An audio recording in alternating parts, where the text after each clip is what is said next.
মুজিববাদের দালাল সেটা আমরা কিন্তু গতকালকে দেখেছি। গতকালকে তারা হচ্ছে সবাই হচ্ছে নিয়ে মুজিবকে নিয়ে পোস্ট করেছে, আবেগী পোস্ট করেছে। অনেকে বলে যে দেখেন আমি তো রাজনীতি করি না কিন্তু মুজিবকে ভালো লাগে।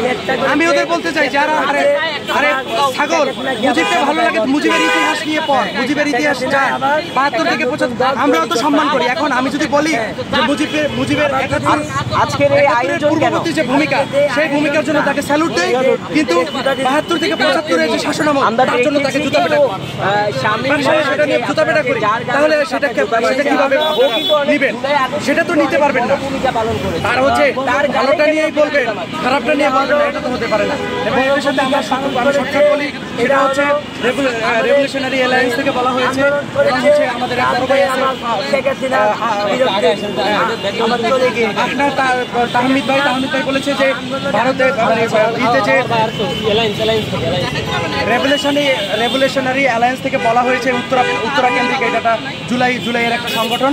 সেই সংগঠন থেকে বলা হয়েছে যে জুলাইয়ের যে শুটিং স্পটগুলো আছে সেই শুটিং স্পটে যদি তারা এই কালচারাল ফ্যাসিস্টে নিয়ে কালকে পোস্ট দেওয়ার পরেও যদি তারা ক্ষমা না চাইলে তাদেরকে হচ্ছে সামাজিকভাবে এবং রাজনৈতিকভাবে তাদেরকে বয়কটে ডাক দেওয়া হবে।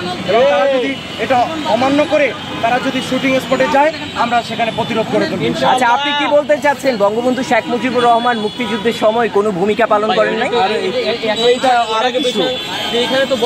আমি আপনাকে এক কথায় বলি, মুজিবের কোনো ভূমিকা ছিল না।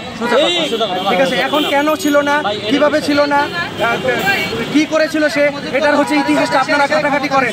এই যে ঢাকা ইউনিভার্সিটিতে নাকি একটা পেপার কাটিং এর একটা ছিল, ক্লাব ছিল, সেই ক্লাবটা ১৭ বছর ওপেন করতে দেয় না হাসিনা। কেন দেয় নাই? সেই তৎকালীন যে ইত্তেফাক থেকে শুরু করে এবং হচ্ছে সংগ্রাম পত্রিকা, দৈনিক আজাদি, এই যে পত্রিকাগুলোর যে পেপার কাটিং, সেই পেপার কাটিং এখানে সংরক্ষিত আছে। মুজিবের যে দুঃশাসন, সেই দুঃশাসনের প্রমাণ সেখানে আছে। সেইগুলো আপনারা একটু ঘাটাঘাটি করে দেখেন। আচ্ছা, আমার সেকেন্ড প্রশ্ন হচ্ছে যে আপনারা যে তারকাদের হচ্ছে জুতা মারছেন, ছবিতে জুতা মারছেন, আমরা তাদের মধ্যে অনেককেই কিন্তু দেখেছি জুলাই গণ অভ্যুত্থানে কিন্তু অনেক বড় ভূমিকা পালন করছেন। এই বিষয়টাকে আপনি কিভাবে দেখছেন? বড় ভূমিকা পালন বলতে এখানে আপনি কোন কাকে দেখছেন যে এরা বড় ভূমিকা পালন করেছে? আপনি কাউকে এখানে বেশ কিছু মানুষকে কিন্তু বলতে এখানে আমি বলবো একজনও না। এখানে আপনি দেখান কাউকে যে রাহুল আনন্দরা এখানে আমাদের সাথে মাঠে নেমেছিল।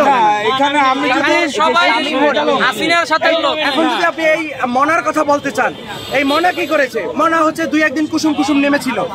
২-১ দিন কুসুম নেমে ভাই ৫ তারিখের আগে এই যে বৃহৎ জনস্রোত, এটা তো আমরা দেখতে পাই নাই। এটা তো ১৭ জুলাই ১৮ জুলাই এগুলো পাই নাই। ১৯ জুলাই আমরা যখন একদম নিরস্ত্রভাবে মিরপুরে আন্দোলন গড়ে তুলেছি, তখন তো এর মনারা ছিল না। তারা ৫ তারিখের পরে বিপ্লবী হয়েছে। আর এখন কুসুম মুজিব প্রেম দেখাচ্ছে। এদেরকে আমি বলি এরা হচ্ছে মুজিব চোর।